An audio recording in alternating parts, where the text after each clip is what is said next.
മീനാക്ഷി നടരാജന്റെ നാമനിർദ്ദേശ പത്രികയിലെ വിവരങ്ങൾ ലഭിച്ചത് കോൺഗ്രസിൽ നിന്ന് BJP.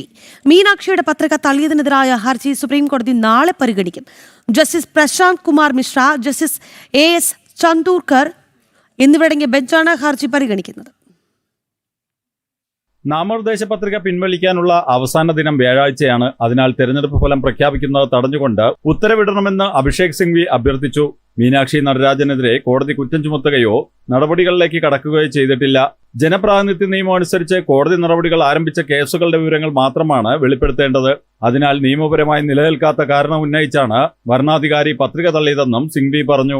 ഇടക്കാല ഉത്തരവിലൂടെ കോടതി ഇടപെടുന്നതിനെ BJP സ്ഥാനാർത്ഥിയുടെ അഭിഭാഷകൻ മുകുൾ രോഹ്തഗിയും തെരഞ്ഞെടുപ്പ് കമ്മീഷന്റെ അഭിഭാഷകനും എതിർത്തു. അതേസമയം മീനാക്ഷി നടരാജന്റെ നാമനിർദ്ദേശ പത്രിക തള്ളുന്നതിലേക്ക് നയിച്ച നിയമപരമായ രേഖകൾ ചോർന്നത് കോൺഗ്രസിന്റെ തെലങ്കാന ഘടകത്തിനുള്ളിൽ നിന്ന് തന്നെയാണെന്ന് BJP ആരോപിച്ചു. ഈ വിവരങ്ങൾ BJP സ്വയം കണ്ടെത്തിയതല്ലെന്നും കോൺഗ്രസിനുള്ളിൽ നിന്ന് തന്നെയാണ് തങ്ങൾക്ക് രേഖകൾ ലഭിച്ചതെന്നും മുതിർന്ന BJP നേതാവും മധ്യപ്രദേശ് ക്യാബിനറ്റ് മന്ത്രിയുമായ കൈലാഷ് വിജയവർഗിയ വ്യക്തമാക്കി. അദ്ദേഹം ഇക്കാര്യം പറഞ്ഞതോടെ കോൺഗ്രസ് പ്രതിരോധത്തിലാണ്. ജനം, ഡൽഹി.